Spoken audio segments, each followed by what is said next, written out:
Thomas, it's up for grabs now. Magic ball from Bergkamp to Patrick Vieira. Oh, would you believe it? Oh, right, what a way to get it. Well, Fabulous solo goal by Thierry Henry.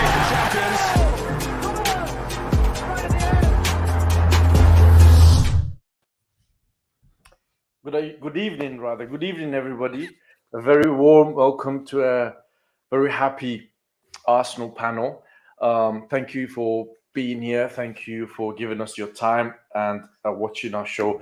I'd like to start off the show as I've been doing for the past few weeks, and I just want to send my thoughts and prayers to everybody in Iran who is just going through a difficult time and lost loved ones, and also wish good luck to a Brighton player who I'm not going to attempt to pronounce his name, who's had to retire because of heart condition. That there you go. Because of a heart condition. So all the best to him. And judges, the governor, how are you? Oh, I'm very good, thank you. Listen, following the Arsenal couldn't be better at this moment in time. It's absolutely fantastic. Yes. It's not only winning football, it's really, really enjoyable to watch.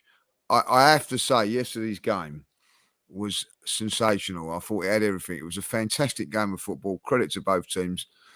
As I was saying earlier on, beating Spurs is special. It'll always be the one, but yesterday was a statement win and a fantastic win as well. And I really, really enjoyed the whole day. But I'm going to say that I was exhausted after that game finished. I was exhausted. It had everything, didn't it? It had everything. Fantastic. I can imagine. Very good. So you're a happy gunner now. I'm a happy gooner. Very good. You were about to say I've always been. I know. He has to remind himself. I'm a happy-go-lucky person, but never always been a happy gooner. There you go. Fair enough. Mr. Canton, how are you? Yeah, very good, mate. Very good. It's buzzing. Absolutely buzzing. I'm looking forward to not seeing some people in the chat box this evening. It's going to be great. It's going to be wonderful. Yeah. It's a good time to be an Arsenal fan, definitely. Lev, my son, how are you? Your son? Yes. Spreading malicious rumours. I'm good, mate. Thank you very much. Thanks for asking. Thanks for having me here as usual. Thanks for these two being here. Add a little bit of consistency to the panel, and better than your negativity, which has obviously started to diminish as you're now wearing a shirt. I can't even believe it. I have worn this shirt before. I'll have you know. Yeah, when was that? Yeah, when? I wore it after. You even have to think about it. You wore it last week. I think you wore it last week as well. No, did I? I don't think know. So. No, I didn't wear it last week. No, I didn't. He only wears it when we're doing all right. And next thing we'll see is a name on the back, but not yet. Not yet. No. I think the fourth is going to be Odegaard's got to be on the back of that shirt. We've got to find a fourth. No, there's no chance that's happening.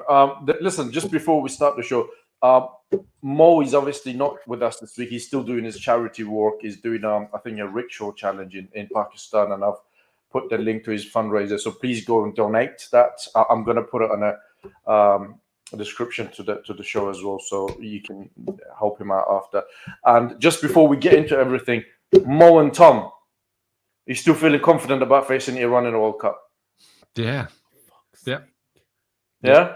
Yeah. All right. Drops it in every show I've got to check. I've got to check. Lee, there's not a lot that can be said about yesterday's game apart from a phenomenal performance and a result. And it was a lot of people, including myself, we thought we're going to win, although I predicted the 2-2, but that was just to actually catch up with the guys. We didn't think he was going to win it, did you? I did say we need to, but I didn't think we'll win it in the way we did. Obviously, Liverpool were not great, but we were fantastic. Yeah, I think there's lots to talk about. First of all, listen, I've had my doubts about the manager. I'm going to be honest. I think for last season, I just let everything slide. I thought we'd give him a chance, see what it was, see how it was going. I realised it was a young squad. Never really criticised him at all last season, but kept me powder dry. And I basically, like, a few of my mates were turning around at me and saying, look, wait till next season, see what goes on next season. And I said, right, yeah, okay, let's go to this season. He's been magnificent. His tactical battle yesterday with one of the best. He come out on top. People ready to jump on him yesterday for the Tomiyasu going at left back. Masterstroke, absolute masterstroke. He was absolutely fantastic, Tomiyasu. You know what I mean? Absolutely brilliant. And I'll tell you what, he's got a real problem there about trying to get old Tommy into the side because he was absolutely superb yesterday. Little bit of a problem with Gabriel again, another mistake for him for the goal. But in all, I think that you're going to have to swallow that with him because I think that he makes up some other good things that I think you're going to have to accept that he's going to be the odd mistake. Listen, players make mistakes, by the way, all the time. Some get away with it, some don't. He seems to make a mistake and he don't get away with it. But and then you just go to that front three. And this is my biggest two things, two little gripes I've got at this moment in time. I've heard fans, our own supporters, going that Foden is better than Saka. Spurs players are better than Saka. Yeah, I've seen you know what I mean? Like, give this kid the respect that he deserves. He's our star boy, and people will want to put him down and all that. Like, I'm not having it. I'll big him up as much as I possibly can. But when it mattered yesterday, the boy come good, and that's fantastic. And what I'm really, really happy about that. Like, you know, it says a lot about his mental strength as well, taking that penalty, Lee. There's people, you know what I mean, didn't think he'd finish it, like, you know what I mean, was probably thinking that he might miss that, like, you know. But like, he didn't, and it was a fantastic goal, a fantastic performance. The second goal, you know, him and Martinelli. Martinelli, by the way, was different class. But my other gripe is that when Ozil signed a massive contract, it was straight on to him all the time about how much he's on, how much he's doing, what he ain't doing. Then when Aubameyang does it, all the same, getting onto his back at 350 grand a week, ain't doing it. I have not heard one media outlet, TV, turn around and say about Mo Salah, who since he signed that contract of his, has not performed, but not one word has come out. They can't wait to dig at the Arsenal, but they're not prepared to do it for him, like, you know. Where was he yesterday when it mattered, like, you know, didn't show up. And listen, I know he's done the business before, yes, but so was Aubameyang before he signed that contract. He was different class as well. But since he signed that contract, he's down tools, but nothing's said. Why? Yeah, that's a very valid point. Yeah, that's a very valid point. Tom, I want to ask you this because you're more in the know, if you like, with some of the reports and some of the things. Nice. Drinking and eating food and all that, like, you know. Hey, it was nice. I tell you what, it was nice. It was nice. What sandwiches did they have? That's what I want. He's changed. The irony was there was actually prawns, but they weren't sandwiches. Did they have a sandwich? No, it was a curry actually before the game. It was nice. Chicken curry or beef? It was a beef curry. Yeah, it was a beef curry. Cutting edge journalism, this. I know. People don't want to know what goes inside the press. I want to ask you about this Henderson business. What is that about? Because there is something there. I just want to cover that, and then I'll go to your thoughts about the game. So both Jordan Henderson and Gabriel have been asked by the FA to present their side of the story of what's happened on the pitch. We don't obviously know what was said. There's been no quotes. No one said anything of what's been said publicly. So we can't comment on what was said. The instant, what it looks like is Henderson looks to have said something that has caused a reaction from Gabriel. Gabriel's then told Xhaka what he believes has been said, and then Xhaka has reacted as well. The referee's then gone over to Arteta and Klopp and informed them of what has been alleged. And then where we are right now is that, you know, as I say, both players have been asked to present their sides of the story. But there's, you know, it's impossible to have a discussion around it because there's no evidence on either side. There's nothing public that we know that's been said so far. We're just going to have to wait until... What sort of things, Tom, need to be said in order for this process to kick in? I mean... Well, I mean, if they deem if they believe there is enough evidence to suggest that, for example, something of a racial nature has been said, then I imagine that the FA will take action. That's not to say that something has been said of that nature, just as an example. Yeah, I understand. If that was something that was said, just like in the Luis Suarez case, all those years ago, they would then take action as they have done before. But they need to be able to prove, first of all, that's been said. That may be done through obviously the accounts of the players. If it was there, if the stories align, they might look on the cameras and see if they can see kind of through lip reading, stuff like that. But that's it's very difficult to prove this sort of thing if it is indeed anything of that nature. Well, as we speak right now, we don't know what the nature. We don't know as of right now. It's investigations going on. Yeah. Cool. In terms of the game. In terms of the game, it was glorious. In terms of the game, like as Lee said, it was before we kind of came on air. I love beating Spurs. There's, as an Arsenal fan, that is what you look toward in the season. You look at when we play Spurs because beating them is such a brilliant feeling. But there's something different about this game because it's a statement for Arsenal. It's tangible evidence of progress. It's a difference from years gone by. We haven't scored against Liverpool in ages, not just got a point. We haven't scored against the Liverpool sides in so long.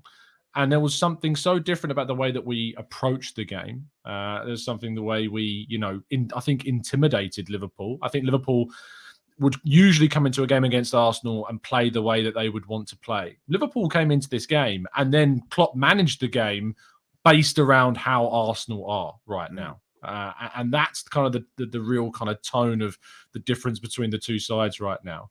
There's irony around the whole idea of Klopp flirting and flattering Arsenal players in the media. A move from Arsenal to Liverpool is not a step up right now.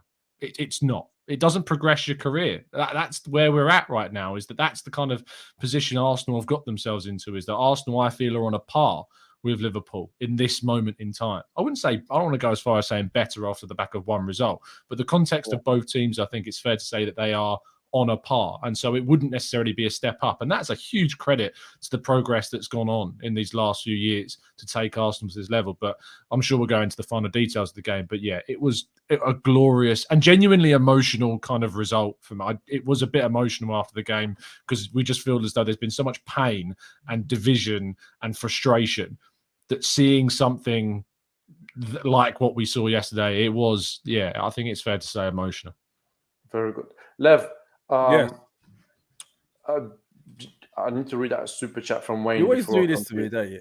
Big up the Arsenal Lounge. Not in the mood to disagree with you today. We're winning the league.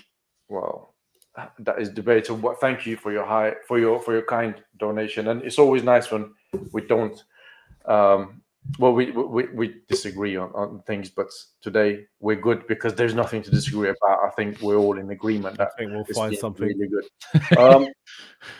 Lev, am I right in saying no. There is some sort of a fear factor back with Arsenal where, at least at this present time, teams are looking at Arsenal thinking I don't want to go and play at Emirates right now. 100%. Why wouldn't there be? Played 9 games, won 8 of them. Should have won the one we lost as well. We were a better team in that game as well. Let's remind ourselves of that. I think this was a huge win. Yes, it's great to beat Spurs, but in the greater context of everything, I think that for a psychological side of things, yesterday's win was huge for this team. Huge, because as a young team, this team's developing together, and all they've experienced playing the likes of Liverpool over the years is a beating. Even when we've played well, we've lost. And 100%, the team of last season or the season before, even if we had gone a goal up, once they equalised, the old Arsenal would have capitulated. Liverpool would have taken over. And I think there was a mental battle with that team for a little while once we conceded, because Liverpool started to kind of get on top for about 10, 15 minutes after they scored. It was, they were dominating the possession, and we started dropping off deeper and deeper. But then that goal just before half time, and then the way we came out second half, and even though they scored, we were the team that went on to dominate that second half. We thoroughly deserved that win, in my opinion. Yes, okay, you could argue some of the penalties and the decisions were a bit contentious. The handball, I don't think was a handball; it was way too close. Is that penalty soft? Yeah, but in the letter of the law, the way it is right now, that's a penalty. There's no denying that, and we've seen penalties exactly the same go against Arsenal. So it's about time things have started going our way. But yeah, 100% teams are starting to take us seriously. You know, we've just beaten Spurs, we've beaten Liverpool. Why wouldn't that? You know, we're top of the table. Why wouldn't that make teams fear us now? And look at the way we're playing. We've got ridiculous pace on the wings. Martinelli, I will highlight Martinelli in particular. He destroyed Emerson Royale the week before against Spurs. Absolutely gave him a torrid time.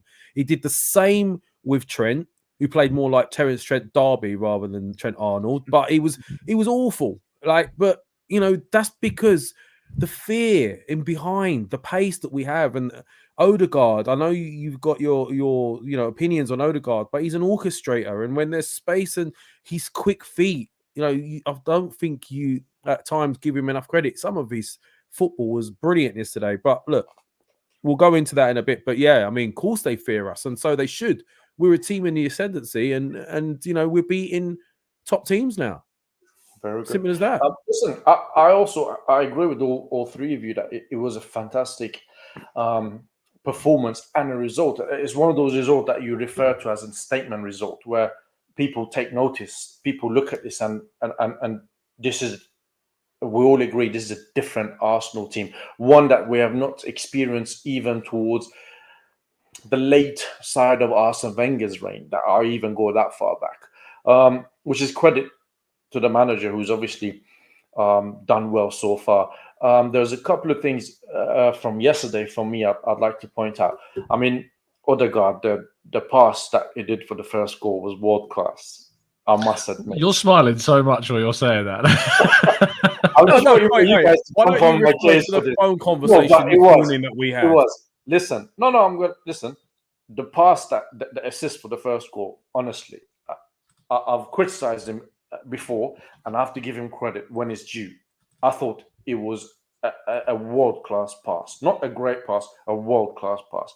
A couple of other really good passes he made throughout the game as well. And the other point for me, and I really want to shout this out, the more I watch William Saliba, the more I feel this is too comfortable for him.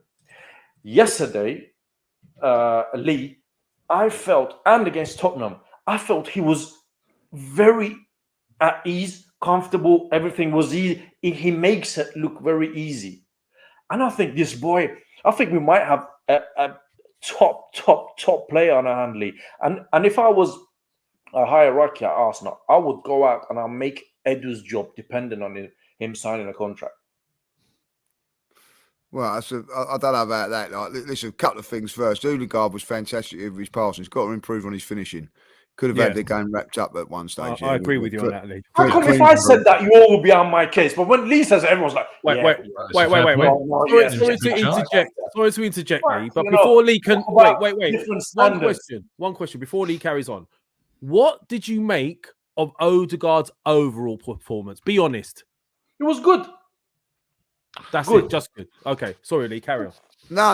I think listen, it's a very, very difficult position in there to play in that little pocket, because you've got to have good control. The decision making's got to be very, very quick. He does it very, very well. But I think that his weakness of his game is his finishing. He's got to improve on that. Now, when you look at someone like Vieira coming in, not the same level as Odegaard at the moment, but he's scoring goals. So there's pressure that's going to be put on him at some stage to take those chances, feel that he's got to take those chances. I also think with Saliba yesterday, I didn't think he was that great yesterday. I felt he got run off the back off the shoulder on a few occasions. Firmino for the goal, he wasn't tracking, or it might have been that one or the other one. Him and Gabriel have got a little few mistakes here. I'm going to sneeze, I think. Hold on a second. Am I not? I like this anticipation. There you go. Right. Let's start a bit like Odegaard. Will he or won't he? Will he only shoot? Will he won't he score? But no, I feel there was. I think with Saliba, I'm going to be really honest with that. I love him. He's great and all that. but he's 21 years of age. He's learning. He's still learning. It's not the finished article yet, like, you know. A couple of times they ran off the back of him yesterday, like, you know. That's the something goal. The goalie, he got caught out on the goal. He moved. I think he moved to his. Did he go to his right or his left? Yeah, and then he got cut. He got attracted to the ball a bit. Listen, that's going to happen. You know what I mean? Like, and at the end of the day, Gabriel probably should have tracked it a little bit quicker than what he did. Now, my argument and my defence of him is, and this is even with Gabriel as well, I think you've got to accept that Gabriel's going to make a mistake along the line every now and then. He's got a mistake in him, but his overall game is fantastic. You know what I mean? Like, they're too physical, strong presence in their physicality. They've got pace, but I think where Saliba is quality is when you get that first goal. Look at the composure for a 21-year-old kid and he starts that move. That's not the first time that he started a move like that. When we've been on the back foot, he wins the ball, steps out, wins the ball, and then plays it. I think he's done it against Spurs. I think he's done it a couple of times. I think he's done it against Brentford, off the top of my head. 3 or 4 times he starts those moves. So he's very, very good, but there's improvement there, like, you know. And one of the biggest problems I've got with Arsenal, you know, are we going to challenge for the top 4? Are we going to, you know, challenge for the title? We've got to shore up our defence at home. We have not, at this moment in time, kept a clean sheet at home. You know what I mean? And I know, like, yesterday's not the game to think about it, but that is something that we've got to work on. So as well as Saliba and Gabriel are playing, I think that there's still work to be done. Do you know what? That's a good thing. That's a good thing. It's a good thing. You know what I mean? Like, you can turn around and go, right, you know, if that was me, I'd be going, you're doing fantastically well, but this is where you can prove this. And I think that documentary was a good thing where they go on one-on-one. So they'd be saying that. They'd be showing those little highlights and that, like, they'd be picking out all the very, very good points and saying, this is great, because you've got to keep the confidence going. But we need to improve here, we need to improve there. And I think that's a good thing, like, you know. So all in all, I don't want to get carried away with their performances yesterday. There was good things in it, but there was weaknesses in it as well. Canton, what do you think? Yeah, look, I think Gabriel in particular is a player that I think is going to start being the new scapegoat, annoyingly, of this Arsenal team a bit amongst the family. It's annoying. We always need to have someone to point the finger at for some reason. The reason why Gabriel, you know, has got a bit more of a mistake in, and the reason why he gets exposed a little bit more is because, you know, Saliba is brilliant and Ben White has been brilliant this season. And both of them playing on that same side together. And the style of which Arsenal typically tend to use their left-sided fullback is that they play further forward. Now, that wasn't necessarily the case against Liverpool because Tomiyasu obviously came in. But most games this season, Gabriel's been alongside either Tierney or Zinchenko, who have pushed much further up the pitch. Whereas White and Saliba is a much more disciplined, reserved style. I know White does get forward and has actually been getting a lot better with going forward, especially I thought yesterday.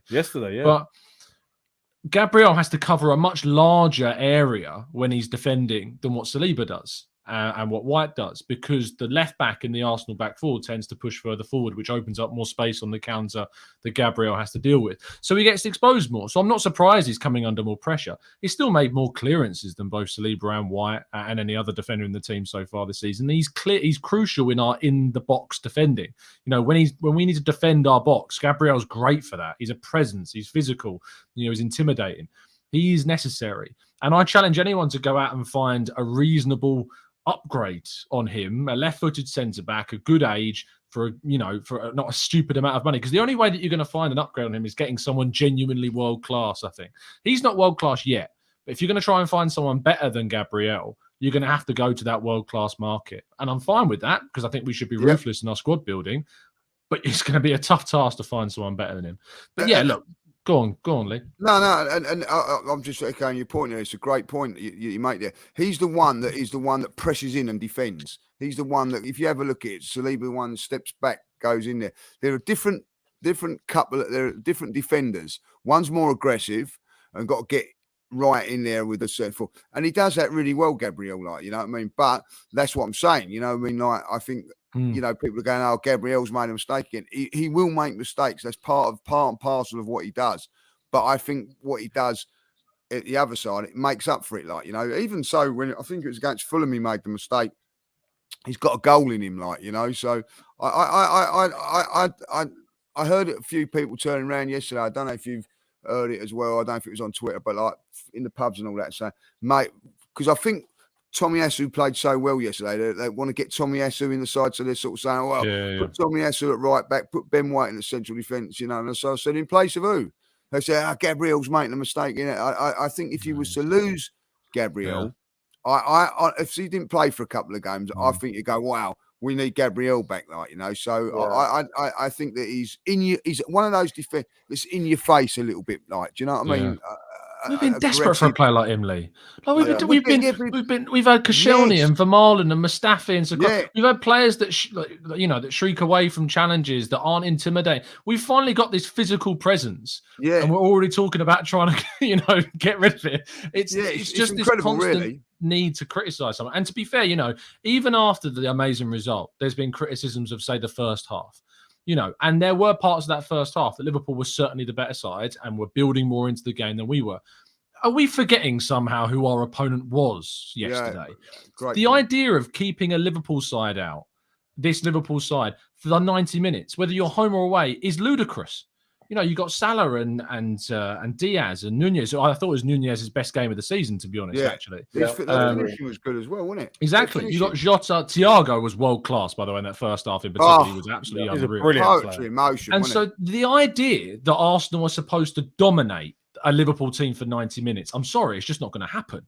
And so there is going to be a period of play that Liverpool do work themselves. But it's how Arsenal deal with it. And you know what? We did concede, but we dealt with it still. We kept ourselves in the game. We got a hugely important goal on the counter in the second half. Before the second half. And then in the second half, we were brilliant. And we won that game deservedly. So if the idea is that you're expecting Arsenal to dominate Liverpool for 90 minutes, I'm sorry, but you need to get your head screwed on a bit tighter, because it's just not going to happen. Yeah, no, I agree. We've got a fair number of people are watching us. Please make sure you hit the like button. Subscribe, obviously, to the Arsenal Live. Subscribe to the Gunner Talk TV and Lee Judges TV. Give everybody your time. Watch them. Guys do great content. And please don't forget, tell us where you're watching from. People in the chat right now. And obviously, if you're watching on a repeat, write us where in the world are you watching this show from.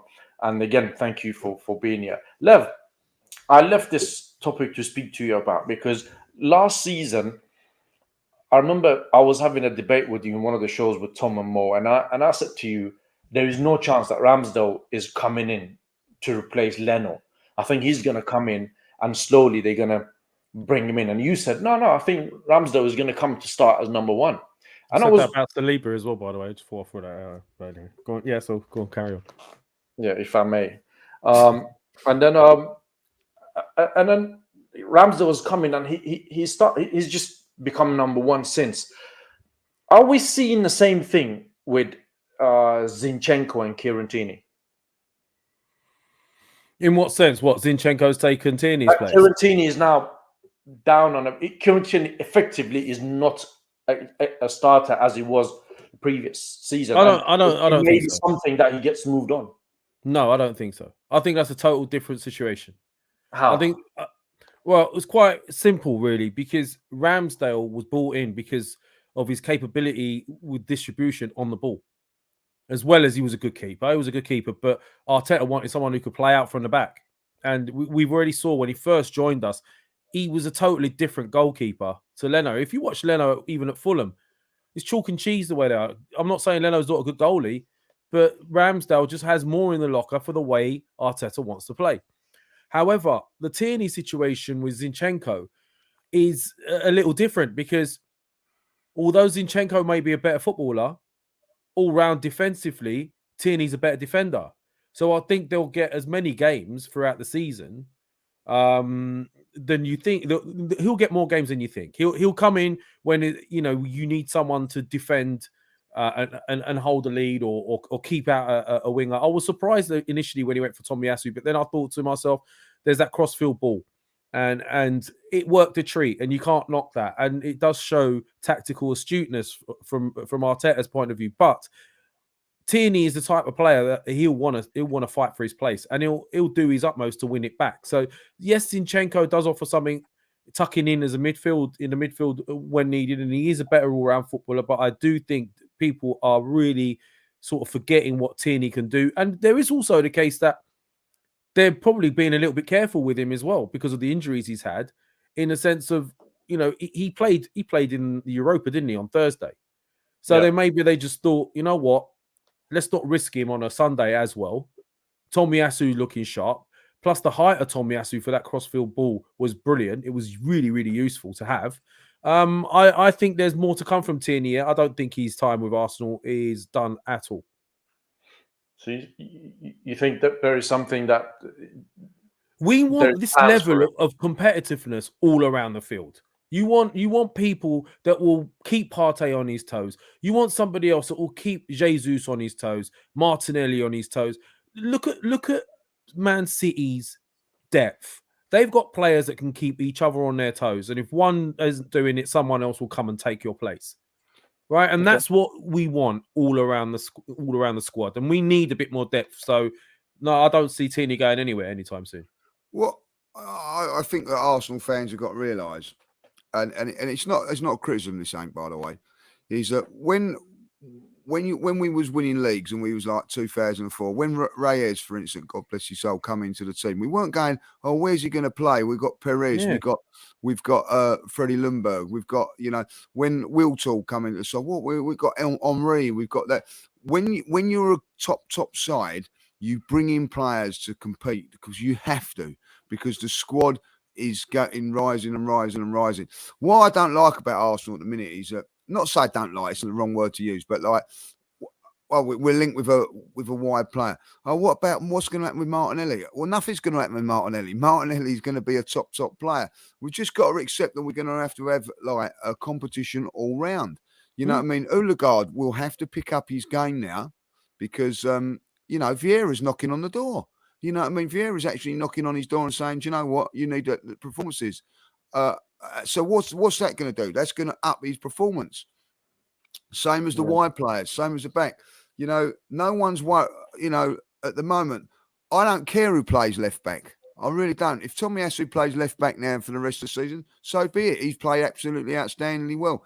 It's just about Arsenal getting results and producing performances at this moment in time. And I'm going to have to say, Ben White, we're probably looking at the beginning of the season under a lot of pressure. Do you imagine what that must have been like in training when that first day when he sees Saliba? He thought, oh no, my place is up for grabs here. Oh no, he's gone right. I'm going to play it right back, and I tell you what, I'm going to do my best. And look at. I thought that, by the way, was as good as right back performance I've seen from anybody on. He's been playing well. He defended really, really well, but more importantly, his runs and overlaps and all on the ball were really, really good. And I'll tell you what's saying about Ben White, which people don't turn around and say, like they do with Trent. They go, oh, he can't defend, can he? Oh, he can't do this and he can't do that. I think he's been fantastic. And I think he's got to give a lot of credit to the manager there. That not only these players can play in competition, that they can rotate as well. You have a look at all the front three. Jesus can pop up on the left. Saka can go into the middle. Martinelli can go down the middle. They've all got something different in their game. And if you look at that, that's something that you really, really need in a side. I think that game yesterday, Arsenal could have gone to a different system and it would have just clicked into. It's not like, oh, we've got to take someone out and all that. They can do it on the pitch with those same players. That's something special to have. So all credit to the manager, all credit to the players as well. Shaheen, can I just add to that as well? Very quickly, if you looked at Liverpool, Man City over the last few years, they had a really good squad depth. Every player was happy to be there because they knew they would be challenging on all fronts, right? And they knew they would get their opportunity. I think Arteta's looking to do the same thing. You got to remember, we don't just have the Premier League. We now got the Europa. There's other tournaments as well here.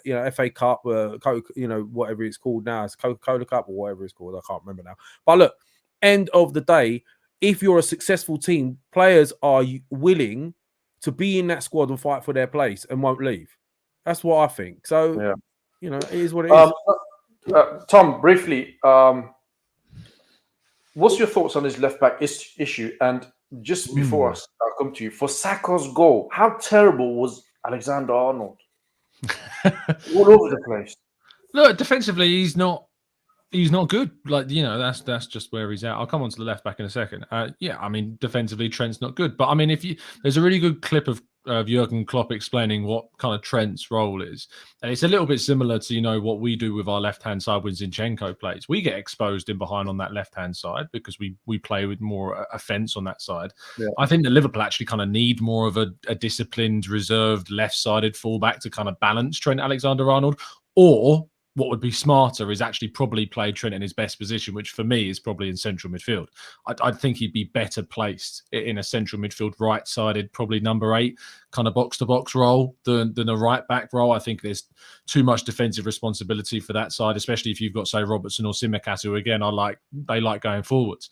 So either I think Liverpool need to play a more reserved left-sided fullback, or they need to move Trent into midfield, because otherwise they're going to get exposed as they keep on doing that. And so they need to work to his strengths, and that's how they would do that. But yeah, he's been caught out, and there's compilations going around on Twitter of the amount of times he's messed up defensively. So yeah, he was really poor. But also fair play to Gabriel for the nutmeg. By the way, with that cross, the presence of mind to nutmeg that through to Saka, and the cross of Martinelli itself is excellent. But left back, you know, I mean, before the game, we had our little chat, didn't we, in the WhatsApp group? I hate to be the guy that says I told you so, but he's done this before. He used him against Rafinha when we played Leeds. He used him against Kulusevski when we played Spurs. And it certainly wasn't the Spurs right-hand side where they battered us. It was Son and Kane working on the left against Cedric and Holding, which was, as I said in the chat, a mistake on Arteta's behalf. He should have started Tomiyasu on the right-hand side against Son that game. But he's used him in that left-back position before against inverted wingers. And as you said, and as Lee said at the start of the show, Salah's dropped off a cliff, but he was also invisible in yesterday's game because of Tomiyasu's influence. Yeah, Salah was nowhere, and he was completely pocketed by Tomiyasu, and that was such a good decision from the manager. Clive talked about this on the Arsenal Vision podcast, where he said basically our 5 best defenders at the club are Tomiyasu, White, Saliba, Gabriel, and Partey. And we played with those 5 best defenders in front of our goalkeeper. And then we have our 5 best attackers in Ødegaard, Saka, Martinelli, Jesus, and I mean Granit Xhaka. You include him in because 2 goals, 3 assists so far this season. He's been brilliant. Yeah. So going forwards, we've got those 5 players that have been so good. And I think that split and that kind of the tactical side of things to just nullify the threat. You're not going to nullify it completely, and that's why they got 2 goals. Yeah. But if you can restrict them as much as you can to get 3, you're going to win the game as we did. Go on. Yeah, I mean, the fact that Salah got subbed off after, I think it was 60th or 65th minute, it shows how ineffective he was during the game. And there is a very good argument to say that it was down to Tomiyasu marking him out of the game. There is something that I want to talk to you guys about, but I think this will take probably the rest of the show to discuss it. So I'm just going to limit it down to a yes or no answer. So no explanation, just a yes or a no. So something that will take a whole show to discuss. You want us to break it down to a yes or no. If you're not happy, you cannot take part. Right. Are we title challengers? Lev. Today will be good. I'll need not. I can't say no because the table says otherwise. So right now, yes, but I mean, I think no explanation. Yes, yeah. That's a bit of all right, go on. Yeah, Tom. No. Lee. If it wasn't for Man City and how strong they are, yeah, we definitely would be like, you know, if take them out of it, I think we'd have a real good chance of winning the league. Like yes or no, judges. Listen, if Haaland gets injured, yes. Let's get realistic about this, and you know, told you, Liverpool have got 90 points on 3 occasions, and haven't won it. And they actually lost only 1 game last season and haven't won it. We've won 8 out of 9 games at this moment in time. And we're only 1 point in front of them and only really 4 points in front of third. So that, you know, the consistency is going to be one of those things. Now, if Arsenal carry on playing as they are and keep that 11, they're a match for anybody. There's no two ways about it. It's not going to happen, though, guys. So I think we're definitely going to be the nearest challengers to them at this moment in time, because I after watching all these games, I actually I think we are I've watched a lot of football. I've watched it. I think we're the second best team in the league at this moment. So not and by a long way by I reckon as well. I think Erling Haaland is the difference between us and City, I feel, right now. Oh, look, listen, I'm going to tell you, I honestly think. I honestly think the depth they have as well. Yeah, they're depth. I honestly think with Liverpool, right, that Jurgen Klopp has done so much, got 90 points, and then they've gone and signed Haaland, and I think it's deflated Liverpool. I think it's given them a big kick in the old ghoulies. You know what I mean? Like, what more can we do to get there? And they go and do that. I think it's not just that he's a fantastic player. I think it's a statement sign and all, and I think that it's mentally got to Liverpool a little bit. And Klopp, well, what more can Klopp do to get close to him? Like, he can't do no more than what he's done. It's, fantastic achievement for Liverpool. I honestly think now we're going to have a little bit of it. We're going to do really, really well and end up like, cursing Pep and bloody Man City as well. But listen, I'm just happy to be in with a challenge at this moment in time, and I think we will push it. But for me, this season is realistically getting to the top 4, and if we can do anything better than that, I'm going to be more than happy with it. Perfect. So the answer is no. Shaheen, can I also add though, even when Liverpool weren't winning the league, if you're in the top 2 of this Premier League, the Premier League is the toughest league in the world, right? And even when Liverpool weren't winning the title, they were still winning Champions Leagues when City weren't winning it. So if you're up at that level, the chances of you winning trophies are far higher. So long may it continue. And it's a young team. I was more or less after a yes or no, but it was a pleasure. Oh, so when Lee goes on to a rant, you don't say anything. When I say this applies to all three of you. This applied to all 3 of you except Chanton. I wish this was my answer. Yes, until we're not. That was a great answer. Well, anyway, guys, please don't forget to hit the like, subscribe to Arsenal Lounge, Lead Judges TV, Guna Talk, and let us know where you're watching from. People want to chat, and if you're watching on the replay.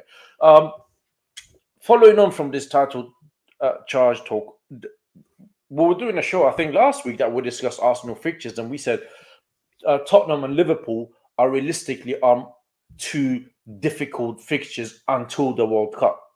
So there is actually a good chance that we could go on a decent run from now to end the World Cup, because we only got Europa League, and the teams that we're facing, majority of them are on the bottom half of the league. I mean, I've got a fixtures up on Chelsea away. Yeah, Chelsea away in November. Chelsea away, yeah. Which is a lot Southampton, now. Leeds, Brighton, Wolves, and then we've got Forest at home. Southampton Forest at home. Yeah, Forest. Sorry, we've got Leeds away. Yeah, we've got Leeds away. We've got Southampton away. Southampton away, and then you got Forest at home, Chelsea away, Brighton at home, Wolves away. Yeah, Brighton game's a cup game. Yeah, Brighton game's Carabao Cup. So yeah, it is a cup game. I was just going through all the fixtures in Wolves. Wolves are terrible at the moment, except as well. the Europa League. So we've got a good chance to be top of the league before the World Cup. Surely. One game at a time. One game at a time. Leeds will be a tough game. Realistic. I don't think that won't be tough. He's gone from one extreme to the other. Mr. Neg, and now he thinks we're going to win the league and everything. Oh, what? If we listen, to the other. If we are to win all of those games and then go into the World Cup top of the league like that, if we was to win all those games, there's a real possibility. Incredible. The way we are right now, Lee, you would say the way we are. I would say, we can. I don't see Chelsea away as being a major problem as it was in previous seasons. Still a good team, but the way we've been so far, I feel confident going to Stamford Bridge. No? Yeah, depending on what players are available. Yeah, obviously. Tom, what's your thoughts? Look, we got the opportunity to have a great season. How we've started. Top 4 as we went out. Champions League qualification, as we said at the start of the season, is the bare minimum expectation for this team, as it should be. For me, every season it's the bare minimum of what Arsenal are looking at when they're at the top of their game. And we should be looking to try and get as close to that top spot as feasibly possible. City are a different animal. They are just an unbelievable side. Not only have they got great depth, they've got, an A and a B team that could probably both finish as close to top spot as possible. You've got added to that Erling Haaland, who just seems like a cheat code in the Premier League or any league for that matter.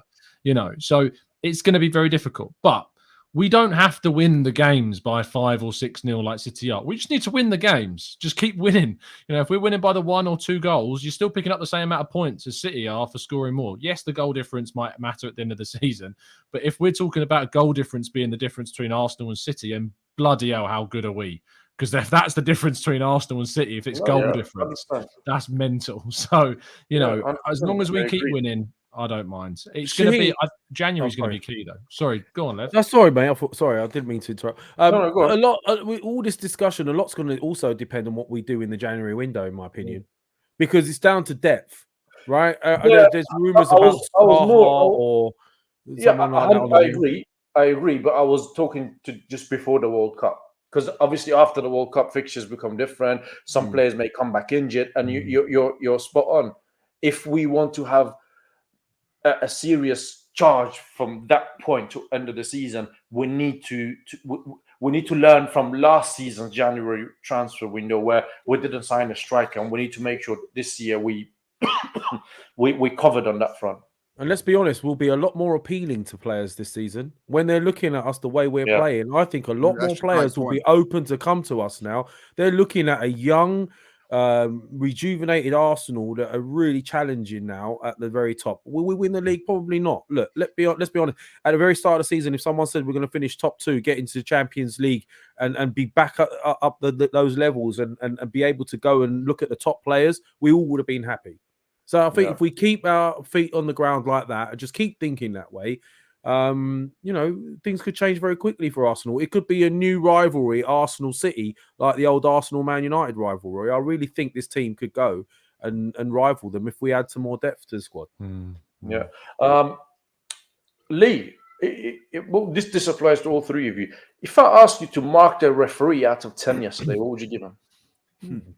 2 for turning up. Shocking. The ref. Shocking. Yeah, I thought he was shocking. I thought he was I honestly thought he was very biased towards them at first. It was like, tackles. Their left back flew 3 times in at Saka, and he did nothing. Absolutely nothing. Like, you know what I mean? And I thought that he was. I didn't think he was very, very good at all. Like, I'm surprised, Lee, you say that. I thought he was decent. No, I thought he was poor. Like, you know what I mean? To be fair, Lee did referee on Saturday, which means he's got a higher caliber of standards. I did referee. Listen, I can tell you now, it's not easy. What game did you ref? What game did you ref? Did you not watch the Brighton game? He was there. Oh my God! I see where you're going with this now. All right. I did referee. I actually refereed the game Sunday. Like, I done our vets team. Like, it's not easy. It's not easy. But for me, I'm going to be really honest. I don't like Oliver. I think he's very, very. But then when that happens, and the penalty goes in, I thought, wow, that's it must have been a Stonewall penalty. I thought it was a little bit soft, if I'll be honest. I think it was a penalty, but you wouldn't like it if it was against you and all that. Like the handball, has been proved that it was the right decision. There was an offside.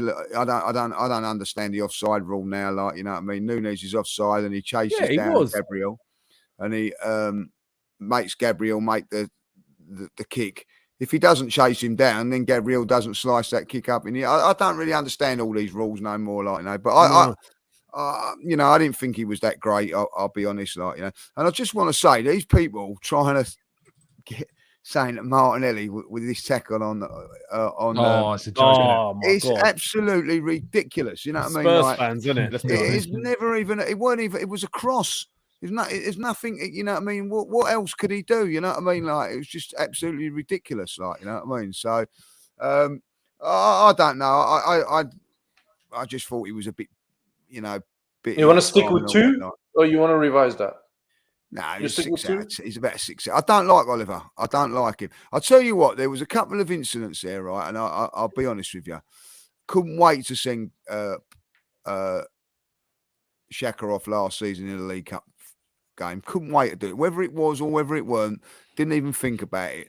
He let that left back kick Saka all over the place. You know what I mean? Like, and I think Saka now has got to start being a little bit more clever with it all, like, because he gets up straight away. He was moaning at the ref for a lot. You know, he needed a bit more protection, but you know.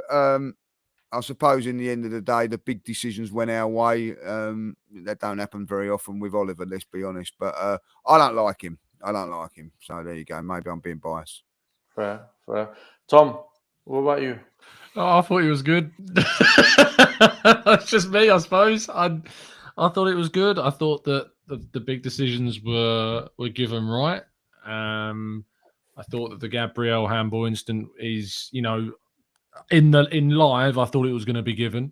I thought they were going to overturn it, but you know, the explanation of proximity, I think, is fair. You know, and when you think about it, if you're moving one way and you're moving, you know, in a sideways direction, crab-like, if you will, you know, and you go to change direction to stop, that arm does naturally come up. So even though it looks like it's in an unnatural position, it was in a natural position. So yeah, I thought that was fair. The only big call I think potentially got wrong is that watching it back, and I've watched it back a few times, I do feel as though Tsimikas deliberately elbows Jesus in the face. Oh, that's another one. Yeah, he's done it to Saka earlier on in the game as well. In the first half. It seemed very deliberate, very Mane-esque. Yeah, he looked it, didn't he? He looked. Yeah, absolutely. So you know, I thought other than that, I thought he was good. just me, I guess. Tom, do you think that penalty incident with Gabriel? Do you think if that was an Anfield, that would have been a penalty? Yeah, probably. Yeah. Lev, yes. I want to ask you this as well, because you're always very vocal about the refs. You see these two decisions, Gabriel handball and the penalty that we were given. Had the situation be the other way around, so we were given a penalty for the Gabriel handball, so Liverpool don't have a penalty, and we were not awarded one. Is this the sort of decision that people would have looked at and said, Arsenal are ref differently? Oh, look, this is a clear this, that, the other. It's never a handball, that sort of thing. I'll be very honest. As an Arsenal fan, I thought the Gabriel one was going to be given as a penalty, 100%. The minute I saw it in slow-mo, I went, oh my God, they're going to give it. Because we're used to seeing that. Mm-hmm. And I was surprised that Arsenal got the penalty, the foul on Jesus. Or the letter of the law, as it stands, that's a penalty. Do I agree with it in the way the game is right now? Probably not in the grander scheme of, you know, of football and the way it should be. You can't say really that was a pen, but the way they've done it now, where if you're not going to get the ball and you catch your opponent, it's a foul, then that's a penalty. So I just think for the first time, things went our way a little bit yesterday. And that could be also because things are changing and we're a team in the ascendancy and people are starting to wax lyrical about us a little bit more. I don't know if that has helped along the way, but for the first time, things went our way yesterday. So you know, I'm happy. I'll give him a 6 just for that. You give him a 6. Do you also agree that had it been at Anfield, that would have been given as a penalty, the Gabriel one? Yes. Yeah, I do. Because of the fans and the crowd and the all occasion. That. Yeah. No, I don't think. Look, listen, I don't think it was a penalty. Straight as that. No, but I then agree. again, I think it's I'm given, going to say, like, maybe that because it was at the Emirates, maybe not. Because I'll tell you what, there was a penalty at Newcastle, which was given. You know, hostile crowd like at Newcastle, and that was given, and that weren't a penalty, by the way, neither. You know what I mean? So, I just, you know, and. For me, I just think, you know, I looked at it. It comes off for a start. It comes off his chest and it's his arm. And if you're right that close anyway, what can you do? Even if your arm is up there, you can't get it. I agree. That's the only thing. To be honest, that I looked at the replay and I was like, "This is too close to the guy." You know, that's what I didn't even know. I was at the game. I didn't even know that they was, you know, like looking at for a penalty. Like, you know, I didn't even see it. So, like, you know. If they'd have given it, you know what I mean, I would have been furious because it didn't, you know, I didn't even know, there was no indication that it was a penalty. So, Our pen was definitely a pen, on by the TV way. now. I've seen it on TV. I can see why it was. And can I just say it now? It was a half-hearted appeal from Jota as well. Wasn't really like going mad, was he? Like he sort of like put up his arm, like, but there wasn't no one going mad like how it's handball and all that, like, you know. So I don't know. For me, the rules have got to change with this handball and the offside thing as well. When I play football, it was simple. If it was deliberate handball, it's a penalty, like, you know. And if you're offside and you're interfering with play, you know. And I played actually football when you was offside when you wasn't interfering with play. They changed that rule, and why they've changed it to this rule now in second phase. And also, come on, guys, let's have a look at some of the handball decisions, you know, this week that they've looked at. You know what I mean? Like, come on. You know, like, I don't like Man United, but the Rashford one's ridiculous. It's ridiculous. Oh, yeah, that one was a joke. I watched that one.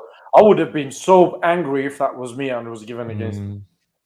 It's the rules, isn't it? Like, you know, they say if it touches your hand and then you're in control and you score, then it has to be ruled out. But I agree, you know, there are just it's subjective. It should be common sense. Like that moment where Gabriel it's kicked it in from a yard away. If they're going to start giving pens for that, then players are just going to try and kick balls up at people's hands. You know, that's all that's going to start happening to win penalties. And with our one, you know, I don't get what the debate is about our penalty. Like Gabriel gets to the ball first, Thiago kicks through the back of his foot. He goes, it's a pen. Like it's a foul anywhere else on the field. If you don't get the ball and you get the player and they go down, it's a penalty. It's as simple as that. On that note, then, can I throw one in? When Jesus was challenging Van Dijk and Alisson came out, Jesus ran in the box, the ball was up in the air. They took out Jesus in the box. Didn't get anywhere near the ball. Who took him out, Lev? Alisson, the goalkeeper. Well, it was back end of the game. He's running through, ball's being hoofed up, it's bounced. I think Van Dijk and Alisson went through it. Jesus has come in, and Alisson took out. He took him out in the box. Yeah, he didn't get the ball. If that was on the field in the middle of the play, in the middle of the pitch, that's a free kick. No one even mentioned it. Possibly. Look, just to round things out, everything is happy now around Arsenal. It's a better atmosphere in the ground. The fans are more united. People like myself were questioning what we were seeing at the time last season. This season is totally different. I mean, look, I don't have anything to question. I don't have anything to moan. And that's because I'm not seeing what I'm seeing last season. It's completely different. I even saw a tweet from Piers Morgan coming out saying, I see things different now and all of that. I don't like him anyway. And do you know what? I just want to say this. It's okay to criticize what you see last season and now say, I'm actually praising. It doesn't mean you're a flip-flop. None of that. It just means you're reacting to what you've seen. And right now, everything is positive. Everything is good. So there is no reason to moan or there's no reason to have a go at players. Lee, I know you need to go in a minute, so do you want to give us the final thoughts, and then us three will carry on until about a few more minutes. Listen, it's fantastic when a manager or a team and that turn you around. You know what I mean? And that's what support is for. Like, you know, supporters do. You're allowed to be critical. You know what I mean? Like I've been critical, but when I've gone to the games for 90 minutes, I've cheered on the team.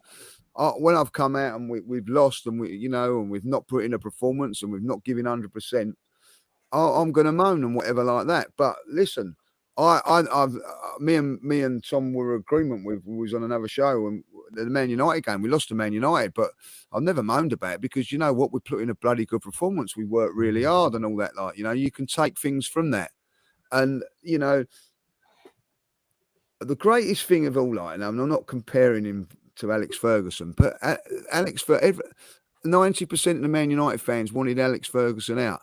In the end, they was all cheering his name and everything like that. That is what football's about.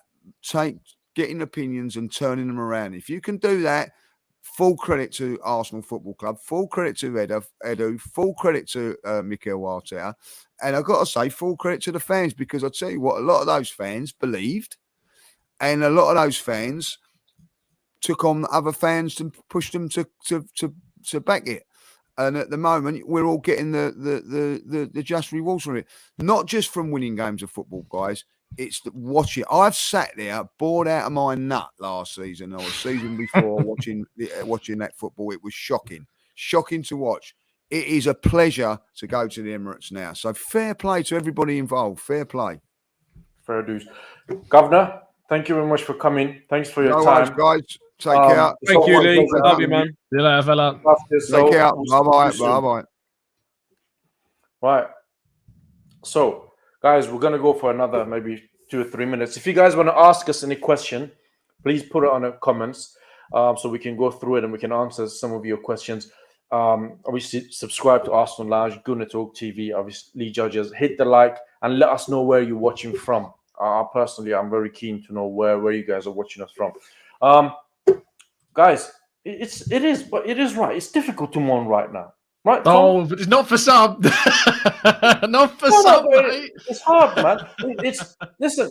I was moaning out of you lot the most, right? And because what I was seeing last season, and some of the things that I was moaning and having a go at, you were in agreement with most of you. That this that, but this season, sometimes it's like as if a switch has been flicked. It's a completely different team.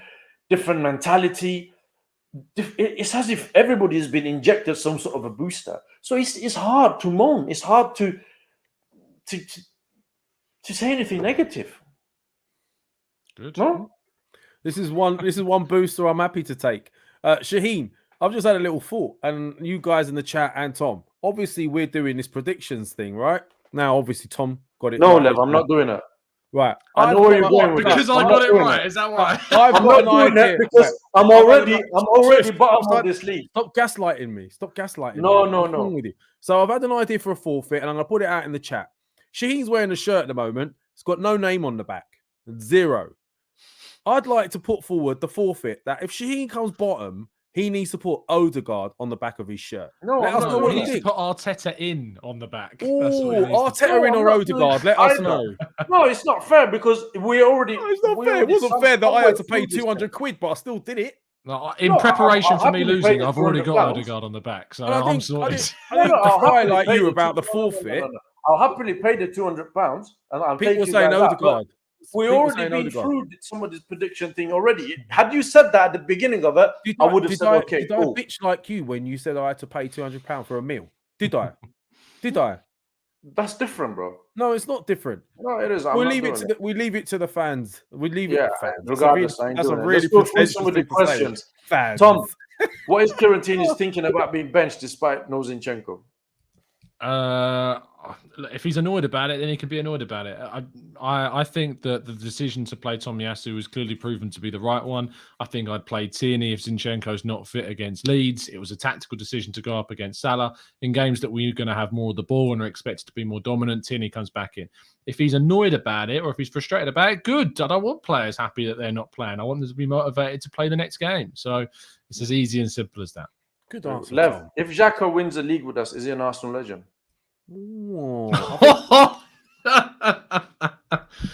I think any team that wins the league, that team is basically in the history books, isn't it? Let's be honest, right?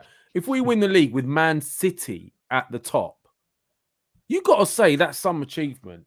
So the whole team would be legends. So I guess. Do you know what? I forgot to discuss something with you guys, and I just saw something put it in the chat. What's going on with this Aubameyang comments? Ooh, good finish to the yeah. Go on. Have you seen his tweet today? Yeah, he kind of backtracked on it. Oh, I didn't know this was when I left Barcelona, this and that.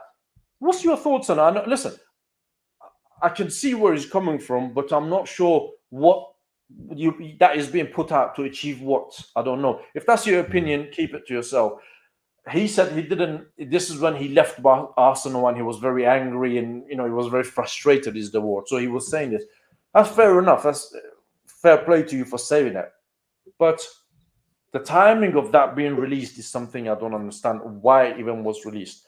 So that's my thoughts on it. What about you guys? Lev, do you want to go first? Whoever released it clearly has had it for a while. They probably didn't release it while he was at Barcelona because they're connected to it somehow. The minute he's left Barcelona, that's when they've released it. So it's not affecting their situation. Now, I get it that he was pissed off, but then at the same time, you're a professional. You know, like you must know that whatever you say, someone can record it. I don't think it looked like it was secretly recorded. So why do it?